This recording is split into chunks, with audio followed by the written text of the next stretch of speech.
Environment, Mr. Joshua Whiteley, the Director of Environment, Ms. Singh, the senior staff from Ministry of Environment, also staff from Ministry of Agriculture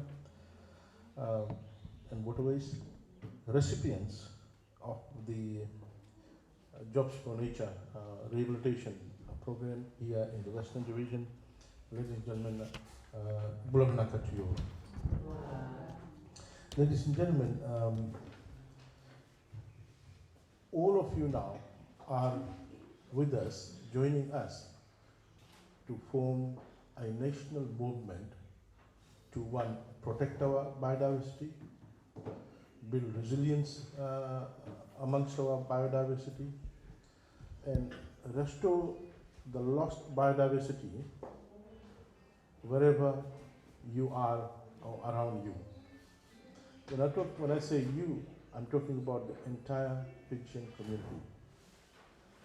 Ladies and gentlemen, there is a worldwide movement towards restoring, towards protecting, towards building resilience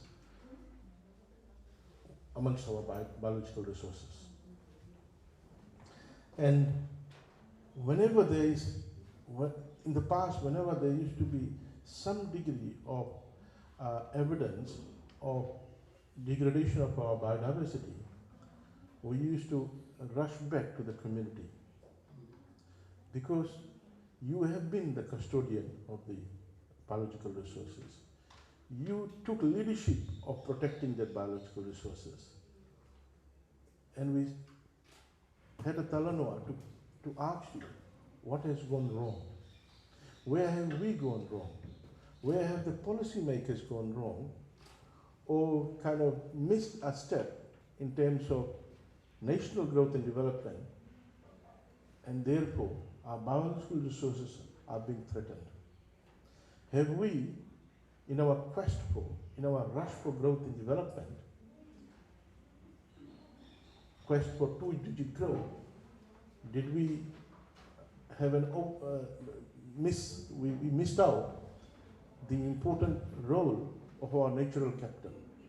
Initially, when you looked at the growth models, our natural capital was missing from the growth model. It started with land, labor, and capital. And the capital there was financial capital. Then they looked at social capital. Then they added cultural capital. Then they realized that the most important capital, which would contribute for a sustainable growth strategy, the natural capital was missing from the equation. But by then, some of the developed countries had actually grew at the back of exploiting their natural resources. And some of these natural resources are non-renewable natural resources or exhaustible natural resources. Some are renewable. So then started a movement towards restoration of our biological resources. So there have been numerous meetings, numerous get-togethers, numerous symposiums to establish a core of the national and global movement for restoration of nature.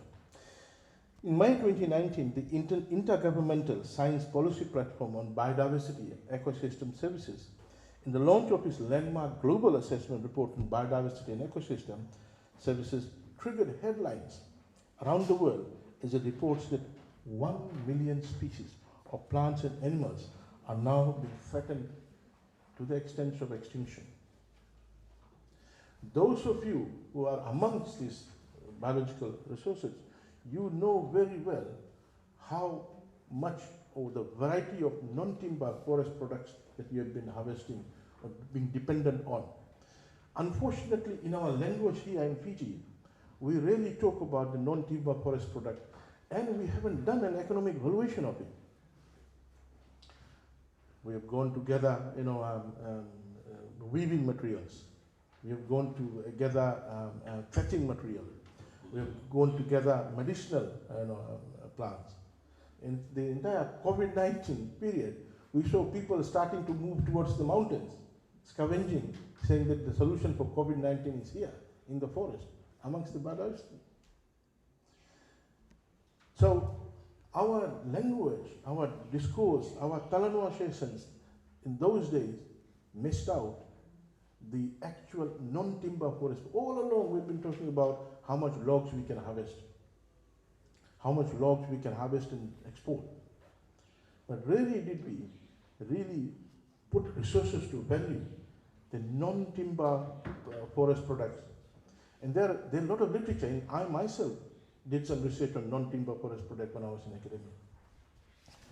So, ladies and gentlemen, the recent IPCC report 2021 states that approximately 1 billion people projected to be at risk from coastal specific climate hazards in mid-term under the scenarios including in the small state with high confidence.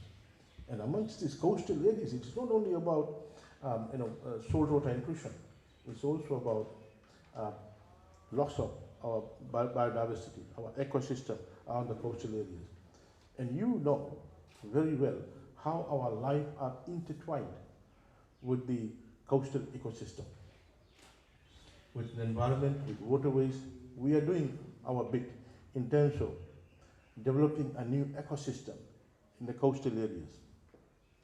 Just last week in Parliament, I presented that we have at the moment 103 seawalls to construct.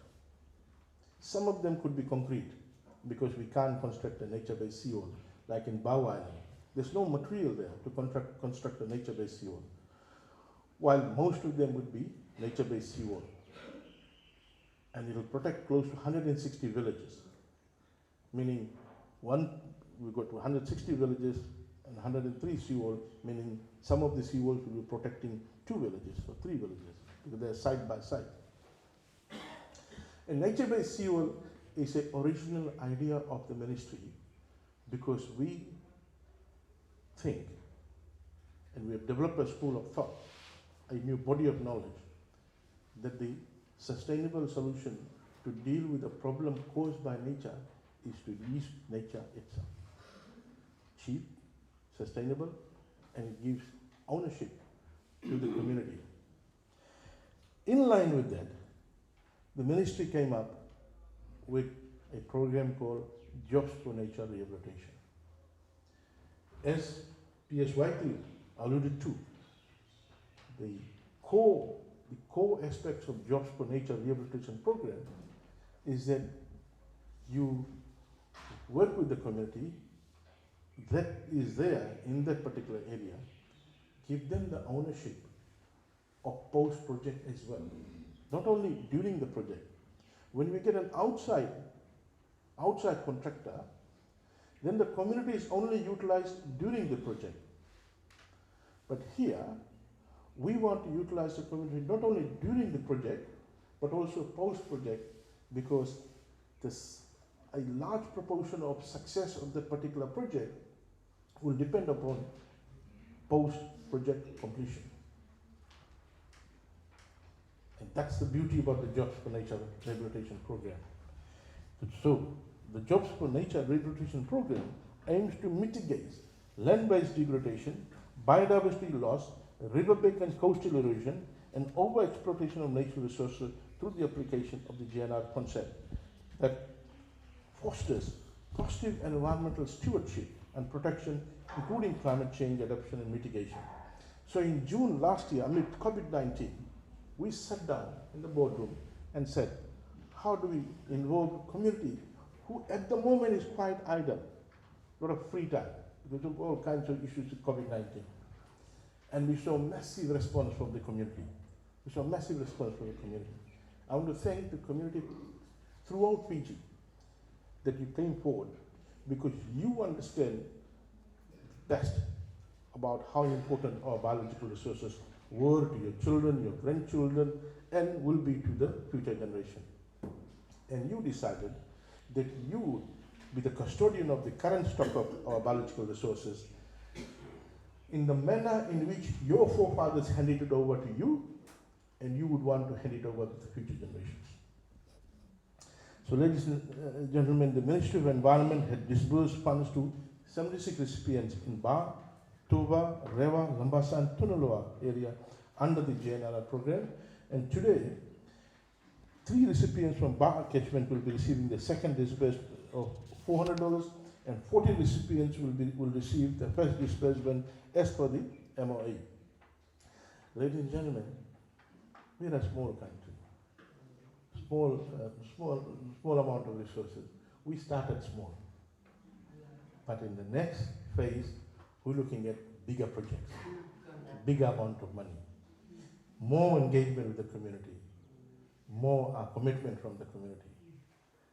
And we need to accelerate the number of sites, different types of GNR projects, because we want to ensure that those who are responsible at the policy level, we leave behind a legacy in the want of a better world.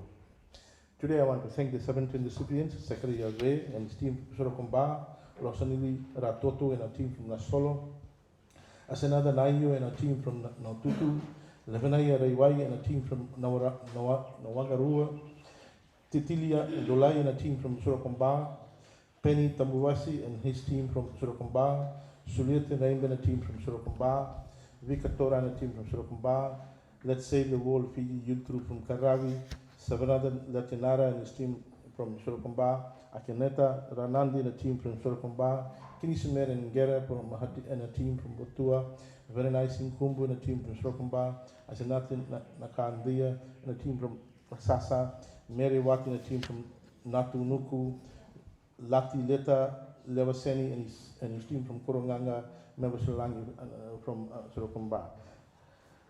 Ladies and gentlemen, one of the intriguing features of this program is that we've got majority women participation. Not by chance and not by any accident, because they are closer to the nature. They deal with nature on a daily basis. They've been very particular and very meticulous about gathering these resources from our biodiversity. Thank you. We're quite honored to engage with you. So, ladies and gentlemen, I wish to acknowledge our team, Permanent Secretary and Director Environment, for really pushing hard in Senivasa to ensure that this program comes off the ground. We had difficulty in the earlier stages. The response was a bit slow, and I was a bit worried, and I had to pull them up and say, look, I think we need to fast track this. We wanted to engage the community at that time because those days there was a lot of free time. I would like to congratulate the GNR program recipients of Bar catchment since we are here, but I also want to thank the recipients in other catchments throughout Fiji. And I want to assure you that we will do our bit, but you are with the nature, you are there, you play a bigger role, bigger part than us. Thank you, Naka.